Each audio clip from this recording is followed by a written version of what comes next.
ज्योतिर्लिंगों की पौराणिक कथाएं भगवान शिव के 12 ज्योतिर्लिंग देश के अलग अलग भागों में स्थित हैं। इन्हें 12 ज्योतिर्लिंग के नाम से जाना जाता है। इन ज्योतिर्लिंग के दर्शन, पूजन, आराधना से भक्तों के जन्म जन्मांतर के सारे पाप समाप्त हो जाते हैं।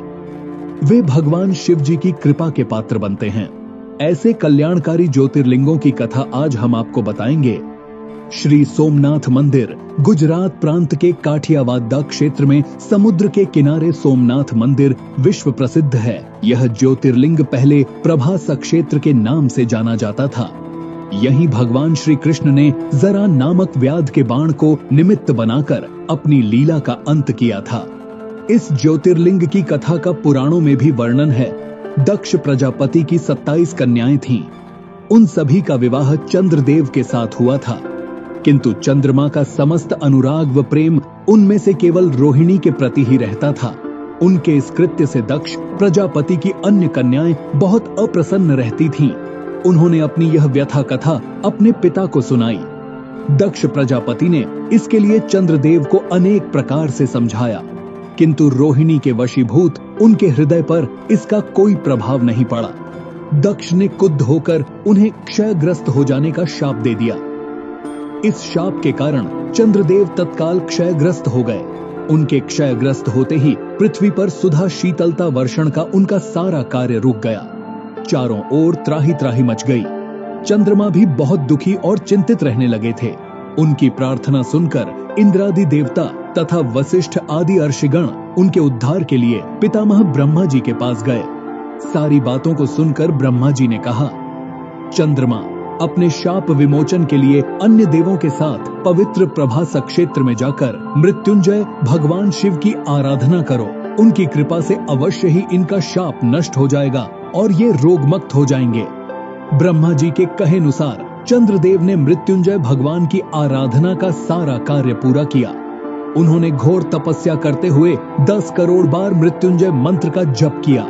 इससे प्रसन्न होकर मृत्युंजय भगवान शिव ने उन्हें अमरत्व का वर प्रदान किया। उन्होंने कहा, चंद्रदेव, तुम शोक न करो। मेरे वरदान से तुम्हारा शाप मोचन तो होगा ही, साथ ही साथ प्रजापति दक्ष के वचनों की रक्षा भी हो जाएगी।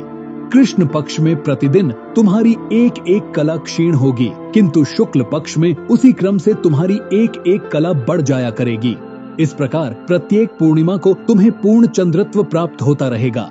चंद्रमा को मिलने वाले इस वरदान से सारे लोकों के प्राणी प्रसन्न हो उठे। सुधाकर चंद्रदेव पुनः 10 दिशाओं में सुधा वर्षण का कार्य पूर्ववत करने लगे। शाप मुक्त होकर चंद्रदेव ने अन्य देवताओं के साथ मिलकर मृत्युंजय भगवान से प्रार्थना की कि आप माता पार्वती जी के साथ सदा के लिए प्राणों के उद्धारार्थ यहाँ निवास करें। भगवान शिव उनकी इस प्रार्थना को स्वीकार करके ज्योतिर्लिंग के रूप में माता पार्वती जी के साथ तभी से यहाँ रहने लगे। पावन प्रभास क्षेत्र में स्थित इस सोमनाथ ज्योतिर्लिंग की महिमा महाभारत, श्रीमद् भागवत तथा स्कंद पुराण आदि में विस्तार से बताई गई है।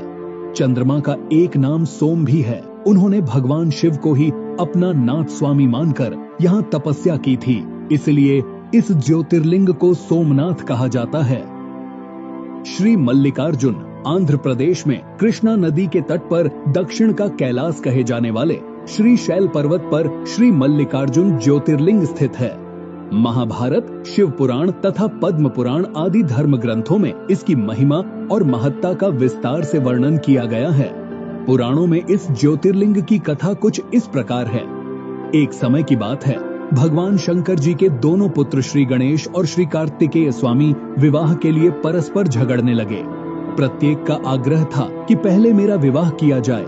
उन्हें लड़ते झगड़ते देखकर भगवान शंकर और मां पार्वती ने कहा, तुम लोगों में से जो पहले पूरी पृथ्वी का चक्कर लगाकर यहाँ वापस लौट आएगा, उसी का विवाह पहले किया जाएगा। माता पिता की यह बात सुनकर श्री कार्तिकेय स्वामी तो अपने वाहन मोर पर विराजित हो तुरंत पृथ्वी के चक्कर लगाने के लिए दौड़ पड़े। गणेश जी के लिए तो यह कार्य बड़ा ही कठिन था। एक तो उनकी काया स्थूल थी, दूसरे उनका वाहन भी मूषक चूहा था। भला वे दौड़ में स्वामी कार्तिकेय की बराबरी किस प्रकार कर पाते। लेकिन उनकी काया जितनी स्थूल थी, बुद्धि उसी के अनुपात में सूक्ष्म और तीक्ष्ण थी। उन्होंने पृथ्वी की परिक्रमा का एक सुगम उपाय खोज निकाला। सामने बैठे माता पिता का पूजन करने के पश्चात उनकी 7 बार परिक्रमा करके उन्होंने पृथ्वी के चक्कर न लगाकर माता पिता के चक्कर लगाकर कार्य पूरा कर लिया। उनका यह कार्य शास्त्रानुमोदित था। पूरी पृथ्वी का चक्कर लगाकर स्वामी कार्तिकेय जब तक लौटे तब तक श्री गणेश जी का रिद्धि और सिद्धि नाम वाली 2 कन्याओं के साथ विवाह हो चुका था और उन्हें क्षेम तथा लाभ नामक 2 पुत्र भी प्राप्त हो चुके थे। यह सब देखकर स्वामी कार्तिकेय अत्यंत रुष्ट होकर क्रौंच पर्वत पर चले गए। माता पार्वती वहां उन्हें मनाने पहुंची। जब कार्तिक को पता चला कि उनकी माता पिता यहाँ आने वाले हैं, तो कार्तिक वहां से दूसरी जगह चले गए। जिस स्थान में माता पार्वती और भगवान शिव ने अपने पुत्र की प्रतीक्षा की थी, उसे अब श्री सेलम के नाम से जाना जाता है। उन्होंने अपने पुत्र से परेशान होकर उन्होंने एक ज्योतिर्लिंग का रूप धारण किया और वहीं रहने लगे और तब से मल्लिकार्जुन ज्योतिर्लिंग के नाम से प्रख्यात हुए। मल्लिका का अर्थ है पार्वती और अर्जुना का अर्थ है शिव। इस मल्लिकार्जुन शिवलिंग का दर्शन पूजन एवं अर्चन करने वाले भक्तों की सभी सात्विक मनोकामनाएं पूर्ण हो जाती हैं। दैहिक, दैविक, भौतिक सभी प्रकार की बाधाओं से वे मुक्त हो जाते हैं। श्री महाकालेश्वर यह परम पवित्र ज्योतिर्लिंग मध्य प्रदेश के उज्जैन नगर में है। क्षिप्रा नदी के तट पर स्थित उज्जैन प्राचीन काल में उज्जैनी के नाम से विख्यात था। इसे अवंतिकापुरी भी कहते थे। यह भारत की परम पवित्र सप्तपुरियों में से एक है। महाभारत, शिव पुराण एवं स्कंद पुराण में महाकाल ज्योतिर्लिंग की महिमा का पूरे विस्तार के साथ वर्णन किया गया है। इस ज्योतिर्लिंग के विषय में एक कथा इस प्रकार कही जाती है। किसी समय अवंतिकापुरी में वेद पाठी तपोनिष्ठ एक अत्यंत तेजस्वी ब्राह्मण रहते थे। एक दिन दूषण नामक एक अत्याचारी असुर उनकी तपस्या में विघ्न डालने के लिए वहां आया। ब्रह्मा जी से वर प्राप्त कर वह बहुत शक्तिशाली हो गया था। उसके अत्याचार से चारों ओर त्राही त्राही मची हुई थी। ब्राह्मण को कष्ट में देखकर प्राणी मात्र का कल्याण करने वाले भगवान शंकर वहां प्रकट हो गए। उन्होंने एक हुंकार मात्र से उस दारुण अत्याचारी दानव को वहीं जलाकर भस्म कर दिया। ब्राह्मणों ने महादेव से यहीं विराजमान होने के लिए प्रार्थना की। ब्राह्मणों के निवेदन से प्रसन्न होकर शिव जी यहाँ महाकालेश्वर ज्योतिर्लिंग के रूप में वास करने लगे। भगवान वहां हुंकार सहित प्रकट हुए, इसीलिए उनका नाम महाकाल पड़ गया। इसीलिए परम पवित्र ज्योतिर्लिंग को महाकाल के नाम से जाना जाता है। भगवान शिव समय यानी काल के अंत तक यहीं रहेंगे, इसलिए भी इन्हें महाकाल कहा जाने लगा। श्री ओंकारेश्वर यह ज्योतिर्लिंग मध्य प्रदेश में पवित्र नर्मदा नदी के तट पर ओम आकर के पर्वत पर स्थित है। इस स्थान पर नर्मदा के 2 धाराओं में विभक्त हो जाने से बीच में एक टापू सा बन गया है। इस टापू को मानधाता पर्वत या शिवपुरी कहते हैं। नदी की एक धारा इस पर्वत के उत्तर और दूसरी दक्षिण होकर बहती है। दक्षिण वाली धारा ही मुख्य धारा मानी जाती है। इसी मानधाता पर्वत पर श्री ओंकारेश्वर ज्योतिर्लिंग का मंदिर स्थित है। पूर्व काल में महाराज मानधाता ने इसी पर्वत पर अपनी तपस्या से भगवान शिव को प्रसन्न किया था। इसी से इस पर्वत को मानधाता पर्वत कहा जाने लगा। इस ओंकारेश्वर ज्योतिर्लिंग के 2 स्वरूप हैं। एक को ममलेश्वर के नाम से जाना जाता है। यह नर्मदा के दक्षिण तट पर ओंकारेश्वर से थोड़ी दूर हटकर है। पृथक होते हुए भी दोनों की गणना एक ही में की जाती है। शिवलिंग के 2 स्वरूप होने की कथा पुराणों में इस प्रकार है। एक बार विंध्य ने पार्थिव अर्चना के साथ भगवान शिव की 6 मास तक कठिन उपासना की। उनकी इस उपासना से प्रसन्न होकर शंकर जी वहां प्रकट हुए। उन्होंने विंध्य को उनके मनोवांछित वर प्रदान किए। विंध्याचल की इस वर प्राप्ति के अवसर पर वहां बहुत से ऋषिगण और मुनि भी पधारे। उनकी प्रार्थना पर शिव जी ने अपने ओंकारेश्वर के 2 भाग किए। एक का नाम ओंकारेश्वर और दूसरे का ममलेश्वर पड़ा। दोनों लिंगों का स्थान और मंदिर पृथक होते भी दोनों की सत्ता और स्वरूप को एक ही माना गया है। ओंकारेश्वर शिव भगवान का अकेला ऐसा मंदिर है जहां रोज गुप्त आरती होती है। इस दौरान पुजारियों के अलावा कोई भी गर्भगृह में नहीं जा सकता। शिव पुराण में इस ज्योतिर्लिंग की महिमा का विस्तार से वर्णन किया गया है। श्री ओंकारेश्वर और श्री ममलेश्वर के दर्शन का पुण्य बताते हुए नर्मदा स्नान के पावन फल का भी वर्णन किया गया है। श्री केदारनाथ यह ज्योतिर्लिंग पर्वतराज हिमालय की केदार नामक चोटी पर स्थित है। पुराणों एवं शास्त्रों में श्री केदारेश्वर ज्योतिर्लिंग की महिमा का वर्णन बारंबार किया गया है। इस चोटी के पश्चिम भाग में पुण्यमती मंदाकिनी नदी के तट पर स्थित श्री केदारेश्वर महादेव का मंदिर अपने स्वरूप से ही हमें धर्म और अध्यात्म की ओर बढ़ने का संदेश देता है। चोटी के पूर्व में अलकनंदा के सुरम्य तट पर बद्रीनाथ का परम प्रसिद्ध मंदिर है। अलकनंदा और मंदाकिनी ये दोनों नदियां नीचे रुद्रप्रयाग में आकर मिल जाती हैं। दोनों नदियों की यह संयुक्त धारा और नीचे देवप्रयाग में आकर भागीरथी गंगा से मिल जाती हैं। इस प्रकार परम पावन गंगा जी में स्नान करने वालों को भी श्री केदारेश्वर और बद्रीनाथ के चरणों को धोने वाले जल का स्पर्श सुलभ हो जाता है। कहा जाता है कि यह मंदिर समुद्र तट से लगभग 12,000 फीट की ऊंचाई पर स्थित है। सर्दियों में मौसम की खराब स्थिति के कारण यह मंदिर साल में 6 महीना के लिए खुला रहता है। कहा जाता है कि पवित्र केदारनाथ मंदिर का निर्माण 8वीं शताब्दी ईस्वी में हिंदू गुरु आदि शंकराचार्य द्वारा किया गया था। आदि शंकराचार्य ने उस स्थान का पुनर्निर्माण किया जहां माना जाता है कि महाभारत के पांडवों ने एक शिव मंदिर का निर्माण कराया था। पौराणिक कथा के अनुसार ऐसा कहा जाता है कि पांडव अपने कौरव भाइयों का अंत करने के बाद अपने पापों का प्रायश्चित करने के लिए भगवान शिव से माफी मांगने जाना चाहते थे, लेकिन भगवान शिव उनसे मिलना नहीं चाहते थे। इसके बाद भगवान शिव गुप्तेश्वर में छुप गए, जहां आज केदारनाथ का ज्योतिर्लिंग स्थित है। पांडवों ने और द्रौपदी ने एक बैल देखा जो अन्य बैल से बहुत अनोखा था। पांडवों में से भीम ने उन्हें पहचान लिया कि वह बैल कोई और नहीं बल्कि भगवान शिव है। भगवान शिव जो उनसे छिप रहे थे वे नंदी बैल के रूप में थे। भीम ने बैल को पकड़ने की कोशिश की लेकिन सफल नहीं हो सका। बैल ने खुद को जमीन में धंसा लिया था। भीम ने बैल की पूंछ पकड़कर बाहर खींचने की कोशिश की लेकिन वह नहीं कर सके। इसके बाद भगवान शिव ने खुद को और नीचे धकेल दिया और अलग अलग स्थानों में केवल कुछ हिस्सों में ही प्रकट हुए, जैसे कि केदारनाथ में उनके पीठ का ऊपरी हिस्सा प्रकट हुआ, तुंगनाथ में भुजाएं, मध्यमहेश्वर में नाभि और पेट, रुद्रनाथ में चेहरा और कल्पेश्वर में बाल सिर प्रकट हुआ। पांडवों ने शिव की पूजा करने के लिए इन 5 केदारों पर मंदिर बनवाए, जिससे वह अपने पापों से मुक्त हो गए और भगवान शिव ने त्रिकोण रूप में इस पवित्र स्थान केदारनाथ में रहने का वादा किया। इसीलिए केदारनाथ इतना प्रसिद्ध है और भक्तों द्वारा पूजनीय है।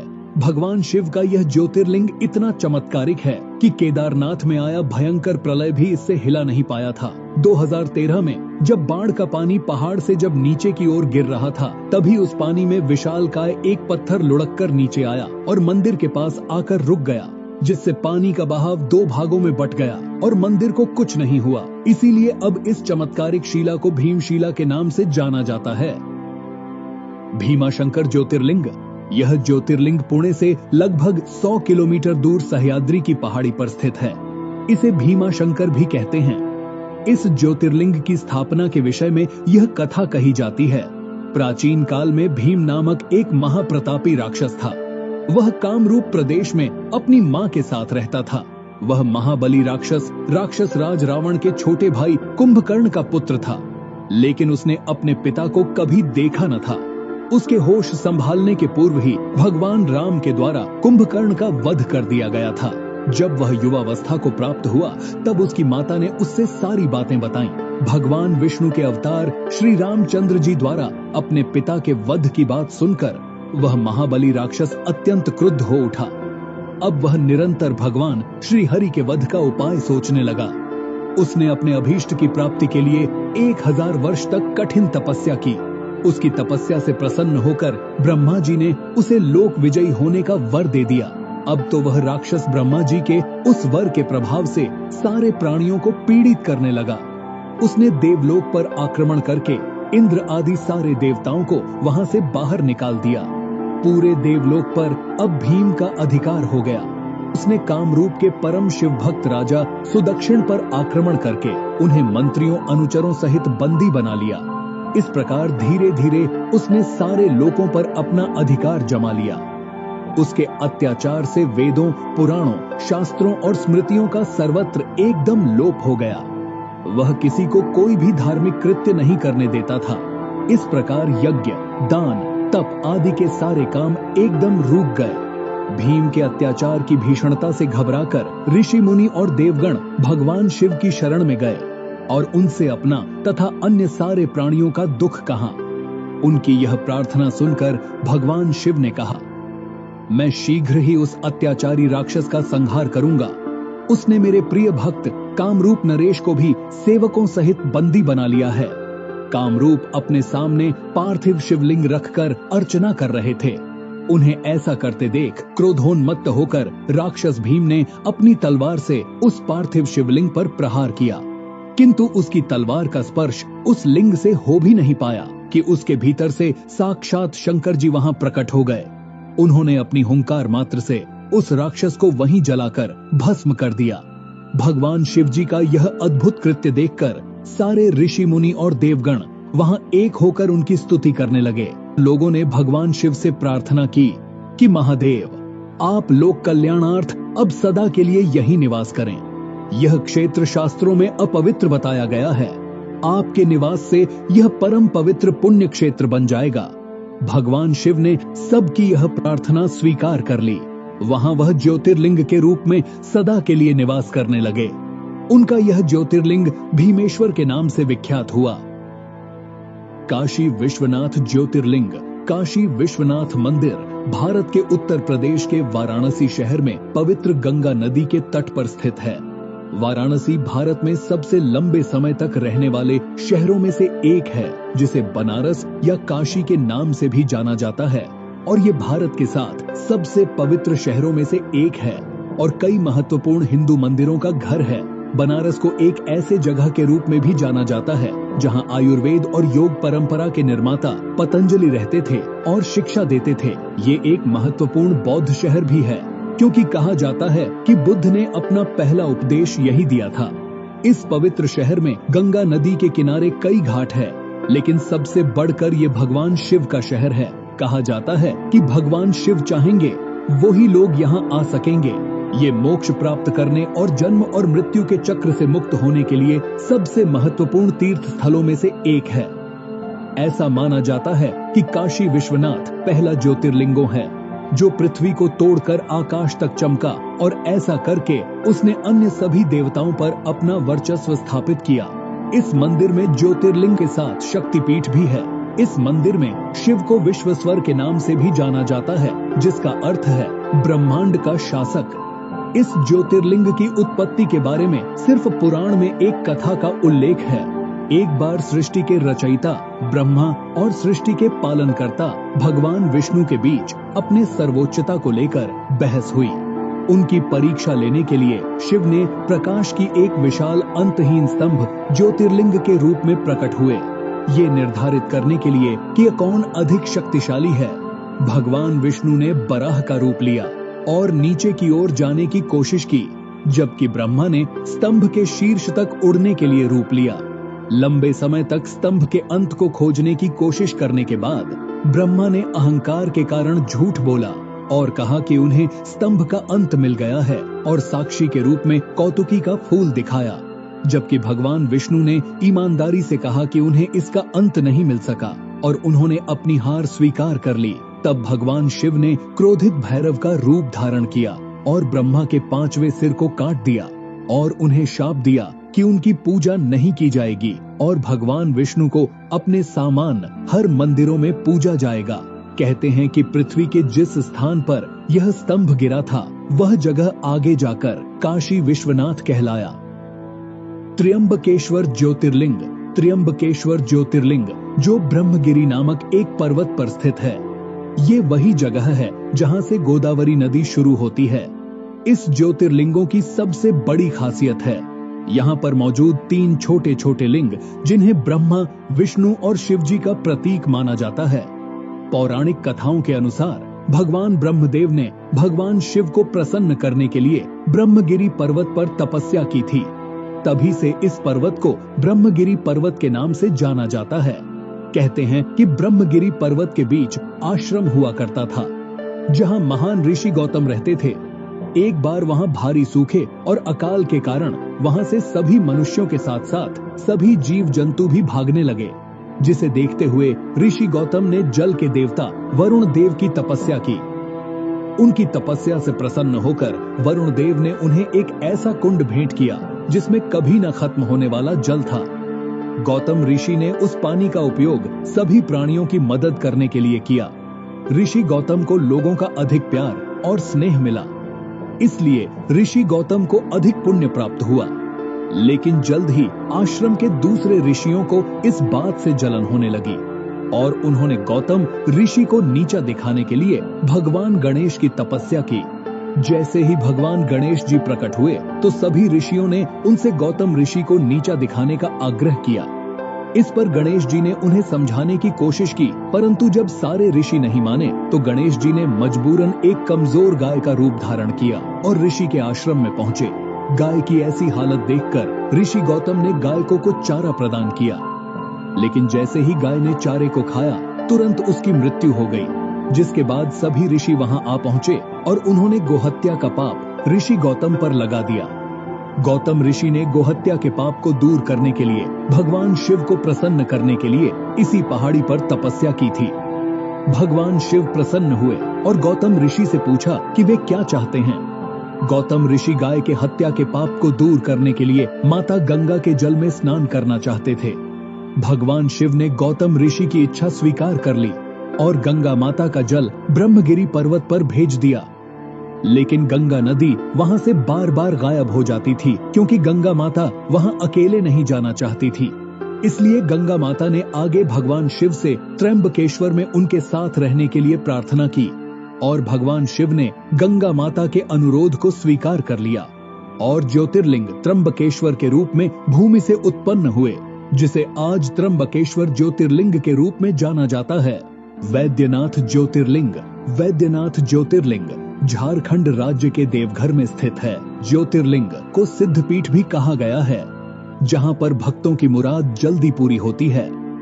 पौराणिक कथाओं के अनुसार रावण शिव जी को प्रसन्न करने के लिए हिमालय क्षेत्र में तपस्या कर रहा था। उसने अपने 9 सिर शिव जी को अर्पित कर दिया था। जैसे ही वो अपने 10वें सिर का बलिदान देने वाला था, शिव जी उनके सामने प्रकट हुए और उनसे पूछा कि वे क्या चाहते हैं। रावण ने कामना ज्योतिर्लिंग को लंका द्वीप पर ले जाने को कहा और शिव को कैलाश से लंका ले जाने का इच्छा व्यक्त की। भगवान शिव रावण के अनुरोध पर सहमत हुए, लेकिन एक शर्त के साथ उन्होंने कहा कि यदि लिंग को रास्ते में कहीं भी रखा गया तो ये देवताओं का स्थायी निवास बन जाएगा और इसे कभी भी स्थानांतरित नहीं किया जा सकेगा। ये सुनकर कि भगवान शिव कैलाश पर्वत पर अपने निवास स्थान से चले गए, सभी देवी देवता चिंतित हो गए। उन्होंने भगवान विष्णु से इसका समाधान मांगा। भगवान विष्णु ने पानी से जुड़े देवता वरुण देव को रावण के पेट में प्रवेश करने के लिए कहा, जिसके परिणाम स्वरूप और देवघर के आसपास के क्षेत्र में उसे पेशाब करने की आवश्यकता महसूस हुई। कहानी में कहा गया है कि विष्णु जी ने एक चरवाहे का रूप लिया। जब रावण पेशाब करने गया तो उसने इस ग्वाले को एक लिंग दिया। वरुण देव की उपस्थिति के कारण रावण को खुद को राहत देने में बहुत लंबा समय लगा। काफी देर तक रावण की प्रतीक्षा करने पर चरवाहा क्रोधित हो गया। फिर उसने लिंग को जमीन पर रख दिया और वहां से चला गया। वापस लौटने पर रावण ने लिंग को उठाने का प्रयास किया, लेकिन अपने प्रयास में असफल रहा। यह जानकर परेशान हो गया कि यह भगवान विष्णु का काम था और जाने से पहले रावण ने लिंग पर अपना अंगूठा दबाया, जिससे शिवलिंग आंशिक रूप से क्षतिग्रस्त हो गया। तब शिवलिंग की ब्रह्मा, विष्णु और अन्य देवी देवताओं द्वारा पूजा की गई और उन्होंने वैद्यनाथ मंदिर का निर्माण कराया। तब से महादेव ने कामना लिंग के अवतार के रूप में देवघर में निवास करते हैं। नागेश्वर ज्योतिर्लिंग। नागेश्वर ज्योतिर्लिंग अंधा नागानाथ महाराष्ट्र में स्थित है। नागेश्वर ज्योतिर्लिंग के बारे में सिर्फ पुराण में एक कथा दारुका नामक एक राक्षस के बारे में बताती है, जिसने सुप्रियो नामक एक शिव भक्त पर हमला किया और उसे अपने शहर दारुकावन में कई अन्य लोगों के साथ कैद कर लिया। जो समुद्र के नीचे एक शहर था जिसमें समुद्री सांप और राक्षस रहते थे। सुप्रियो के तत्काल उपदेश पर कैदियों ने शिव के पवित्र मंत्र का जाप करना शुरू कर दिया, जिसके तुरंत बाद शिव जी प्रकट हुए और राक्षसों का विनाश हुआ। जिसके बाद सुप्रियो ने उस ज्योतिर्लिंग की विधिवत पूजा की और शिवजी से इस स्थान पर रहने का आग्रह किया, जो कि आगे चलकर नागेश्वर ज्योतिर्लिंग के नाम से प्रसिद्ध हुआ। रामेश्वरम ज्योतिर्लिंग। रामेश्वरम तमिलनाडु के रामनाथपुरम जिले में एक शहर रामेश्वरम में स्थित है। इस मंदिर तक समुद्र के ऊपर पंबन पुल के माध्यम से पहुंचा जा सकता है। इस ज्योतिर्लिंग को विश्व के सबसे पुराने ज्योतिर्लिंग में से एक माना जाता है। बताया जाता है कि ये ज्योतिर्लिंग रामायण काल के समय जितना पुराना है, जिसे खुद भगवान श्री राम ने रावण को मारने के बाद ब्रह्म हत्या के पाप से बचने के लिए शिव जी की पूजा करने के लिए स्थापित किया था। केवल यही नहीं कहा तो ये भी जाता है कि आज के समय में जो रामेश्वरम मंदिर में जो पानी के 24 कुंड है, उसे भगवान राम ने अपनी वानर सेना की प्यास बुझाने के लिए अपने तीर से बनवाए थे। इस मंदिर के गलियारे को विश्व का सबसे बड़ा गलियारा कहा जाता है, जो कि 1212 स्तंभ पर टिका हुआ है। कहते हैं कि श्री राम ने श्रीलंका में राक्षस राजा रावण, जो एक ब्राह्मण था, उसके खिलाफ युद्ध के दौरान की गई हत्या के पाप से मुक्ति के लिए यहाँ शिव से प्रार्थना की थी। पुराणों के अनुसार श्री राम ने अपनी पत्नी सीता और अपने भाई लक्ष्मण के साथ यहाँ लिंगम स्थापित किया और पूजा की। रावण को मारते समय श्री राम पर ब्रह्म हत्या का पाप लगा। शिव जी की पूजा करने के लिए श्री राम ने हनुमान जी, जो स्वयं शिव जी के अवतार थे, उन्हें हिमालय से ज्योतिर्लिंग लाने का निर्देश देते हैं। क्योंकि लिंगम को लाने में अधिक समय लगा, इसीलिए माता सीता ने पास के समुद्र तट से रेत से एक लिंगम बनाया, जिसे आज भी मंदिर के गर्भगृह में स्थापित माना जाता है। ये विवरण वाल्मीकि द्वारा लिखित मूल रामायण में अच्छी तरह से समर्थित है, जहां ये युद्ध कांड में लिखा गया है। घृष्णेश्वर ज्योतिर्लिंग। घृष्णेश्वर ज्योतिर्लिंग महाराष्ट्र के औरंगाबाद से 30 किलोमीटर दूर भरेल गांव में स्थित है। गांव न सिर्फ घृष्णेश्वर ज्योतिर्लिंगों के लिए जाना जाता है, बल्कि इस जगह पर विश्व प्रसिद्ध एलोरा कैव्स भी देखने को मिलती है। घृष्णेश्वर शब्द का अत्यधिक महत्व है, क्योंकि इसका अर्थ है करुणा का भगवान। इस मंदिर को विभिन्न नाम से जाना जाता है, जैसे कि उसमेश्वर, घूसमेश्वर, दुष्मेश्वर और ग्रीष्मेश्वर। कहानी ये है कि शिवालय गांव में सुधर्मा नामक एक ब्राह्मण था, जो अपनी पत्नी सुधैया के साथ देवगिरी पहाड़ों में रहते थे। ये दंपति निसंतान थे, इसलिए सुधैया ने अपनी छोटी बहन घुसमा का विवाह अपने पति से कर दिया। अपनी बहन की सलाह पर घुसमा प्रतिदिन 101 लिंग बनाती, उसकी पूजा करती और पास के झील में विसर्जित कर देती। आखिरकार उसे एक बच्चे का आशीर्वाद मिला। समय के साथ सुधैया अपनी बहन से ईर्ष्या होने लगी और उसने घुसमा के पुत्र की हत्या कर दी और उसे उसी झील में फेंक दिया जहां उसकी बहन लिंग को विसर्जित करने जाती थी। हालांकि घुसमा की बहन ने उसे बताया कि उसके बेटे की हत्या में सुधैया का हाथ था। घुसमा ने भगवान शिव की दया पर पूरा भरोसा करते हुए अपने दैनिक अनुष्ठान जारी रखा और अपने विश्वास के उपरांत जब वो लिंग को विसर्जित करने गई तो उसने अपने बेटे को अपनी ओर आता हुआ देखा। भगवान शिव उनके सामने प्रकट हुए और उसे उसकी बहन के घृणित कार्यों के बारे में बताया। घुसमा ने भगवान शिव से अपनी बहन को क्षमा करने का अनुरोध किया। प्रसन्न होकर भगवान शिव ने उन्हें वरदान दिया। घुसमा ने भगवान शिव से यही रुकने का आग्रह किया। यही कारण है कि भगवान शिव यहाँ स्वयं ज्योतिर्लिंग के रूप में प्रकट हुए। तो ये थे भारत के 12 प्रमुख ज्योतिर्लिंगों के बारे में जानकारी। अगर आपको यह वीडियो अच्छा लगा तो लाइक करें, अपने दोस्तों के साथ इसे शेयर करें और चैनल को भी सब्सक्राइब कर लीजिए ऐसी ही और वीडियो देखने के लिए।